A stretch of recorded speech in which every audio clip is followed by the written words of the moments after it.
Sentra membuat ikan asin terbesar di Palembang berada di Jalan Kiai Haji Azari Lorong, Kramat, Kelurahan 5 Ulu, Kecamatan Seberang Ulu 1, Palembang. Di kawasan ini, sentra pembuatan ikan asin sudah puluhan tahun merata warga di lorong ini memproduksi sendiri pembuatan ikan asin tersebut. Namun sentra pembuatan ikan asin ini masih banyak warga Kota Palembang yang belum mengetahuinya. Pengurus Aspenku Sumsel mengajak anggotanya untuk mengenali makanan khas daerah Palembang, seperti ikan asin ini sendiri.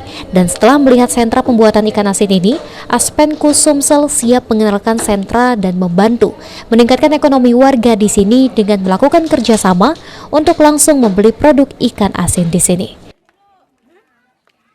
Ya, untuk mengenalkan kepada anggota Aspenku, terutama ini biar mereka tahu di sini ada pembuatan sentra ikan asin yang terbesar di Kota Palembang, dan juga kita akan membantu para UMKM di sini untuk lebih giat lagi, dan Aspenku siap bekerja sama dengan para pengrajin di sini. Sudah melihat dan mendeteksikan iwa asin ini, terus tujuan kita ke depan apa untuk kerjasamanya? Kerjasamanya karena di Aspenku bukan hanya kue, ada juga beberapa pengusaha catering, jadi mereka bisa membeli secara langsung ke lokasi tempat pembuatan ikan asin ini. Setelah melihat adanya penjualan pembuatan ikan asin di sini, seperti apa kita menanggapinya, Bunda? Ya, kita baru tahu ternyata yang selama ini digembar-gemborkan orang bahwa ikan asin pakai pengawet dan bahan-bahan berbahaya, ternyata tidak. Di sini kita langsung mewawancarai para pengrajin, ikan asin hanya dibuat dari garam, jadi direndam semalaman baru dijemur. Ternyata tidak seperti yang kita bayangkan selama ini.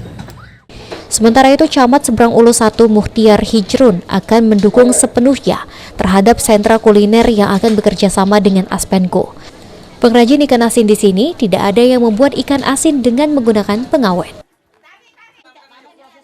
Jadi kami di luar dugaan ya dapat kejutan dari ibu-ibu Aspenku Sumatera Selatan bersama seluruh personilnya.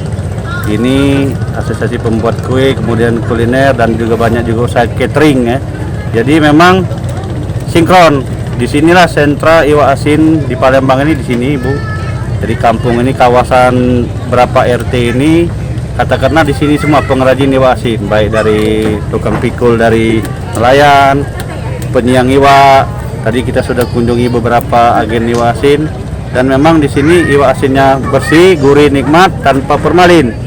Jadi wajar kiranya kalau Aspenku ini datang ke sini, ini bisa istilahnya dikolaborasi. Jadi catering itu iwa asinnya kalau bisa dari sini. Jadi menolong secara ekonomi, dan juga yang kedua memberdayakan masyarakat di kampung iwa asin ini. Irawan, Paul TV.